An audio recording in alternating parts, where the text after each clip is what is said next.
Don't think that you are dealing with only one country, 140 million people. They're dealing with the whole of West Africa. Our government has been put in place what we call Benin, Togo, Nigerian Prosperity Zone. A zone where we have to do our cooperation with the economy. In fact, some of the banks here, some of them are already opening shops in some of these West African countries. So, in that zone, our idea is to promote trade, expand, not only Nigeria, expand the Benin, Togo. In fact, Ghana has also applied to join that group. We are not running away from the ECOWAS, but we want to be very close in terms of doing economy, in terms of doing business. So, just about, I think around March or so, March this year, we initiated this zone whereby we can expand our commercial activities within these 2 or 3 countries, including, in fact, Nigeria. It's also tapping the door. They also want to join the zone because to make it easier, freer for businessmen to flow into Nigeria and into surrounding countries. So opportunity is available in our country, and for this effort being made by our government, I believe that it's time for those who have not yet thought of going to Nigeria to go and do business there. Those who have been there have done very good and have made a lot of efforts, but there are obstacles. I say sometimes we have to be patient with Nigeria. Anytime, even when I was in Abuja, when I attended the London function, the dealer will ask me, "Oh, doing business in Nigeria or being in Nigeria is very difficult. Nigeria will take time. Sometimes we say the event take place at 7 o'clock in the evening, we come at 9. But I told them, Nigeria, at the end of it, you find that it is even the best you have achieved. So you have to be patient. We have our own time. You must be patient. Don't go there and say, "Well, read something and go immediately." No. It's not the same in our country. You have to be patient. Those who have been there, in fact, like a construction company, Blifinger, Bari, they said, being in Nigeria, they went to Nigeria in 1967. I attended one of their board meeting here. The governor, the former governor of Lagos State, who is the chairman of the board, said when they constructed a bridge in Lagos, he was saying the governor of Lagos State, when I look at the bridge, there was excellent work that was done. At the time, they signed the contract. It was Sheikh Shagari, who was the minister or commissioner for finance. At that moment, they were talking about Shagari was sitting by the side, Mobalaji Johnson was sitting by the side, and was telling us the history of that company.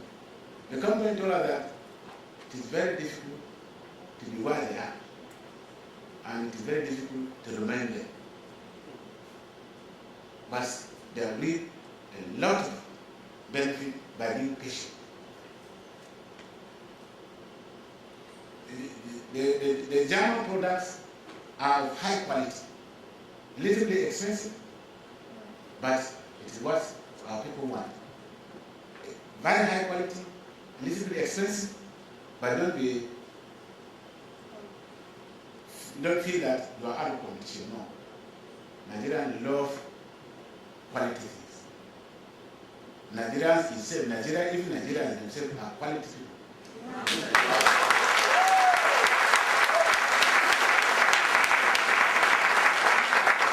So don't be detracted by the fact that there are attention given to Chinese goods or Chinese products. Chinese people in Nigeria, they are also aggressive. You sit down there, you are left behind. So don't sit down by the side. You have to be aggressive to succeed in Nigeria. Because Nigerians themselves are also aggressive.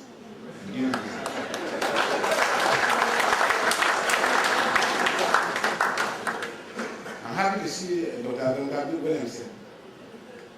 You know, Warabi there in Austria. That was my mission. I was in Austria for 4 years before I came here. So I know what the quality of our people, wherever they are. When I'm recognizing one of the highest Nigerian working in an Austrian bank. I recognize that very well because he was the president of Nigerian community and also I went to campaign for the governor of Lagos State. So I wish him success in that. So this is what I'm saying, the quality of Nigeria, wherever they are, and the quality of the products in Nigeria is of high quality, high standard. Germany, we recognize that Germany is a country in Europe. My president said, Minister of Federal Minister of Foreign Affairs of Germany, I want you to bring to me as quickly as possible German expertise in energy. I was there with him, I traveled with him. The German Foreign Minister said, when do you want this team, Mr. President, as soon as possible? And since we came back, we've been working on this issue, and I believe that before the end of this month, we're going to get German experts, expertise, and businessmen in the field of energy to visit Nigeria. Because Mr. President said, don't wait. Even in the oil and gas, don't wait and leave it to the British. Don't leave it to the French. Don't leave it to the Americans. The German companies, they have the expertise, but they sit by the side. Why can't they also come aggressively to visit and see you? That was my president said. I was sitting down there when he was telling me, giving this directive. So my message to you today is that you should do as much as possible to reap the benefit of the opportunity that is being opened between at the political level between Nigeria and our host Germany. So the businessmen sitting down with us here should know that we have a new era in Nigeria, an era whereby invest there, we reap the greatest benefit.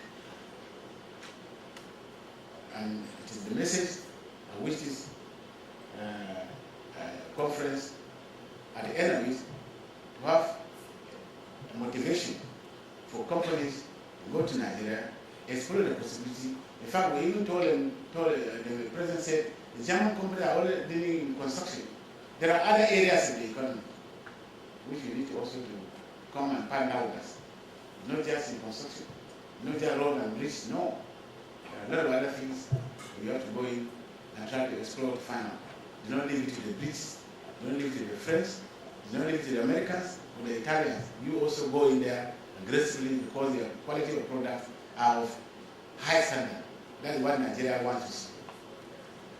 I think this is the only note I have to say at this moment because I want to listen to the very important speeches.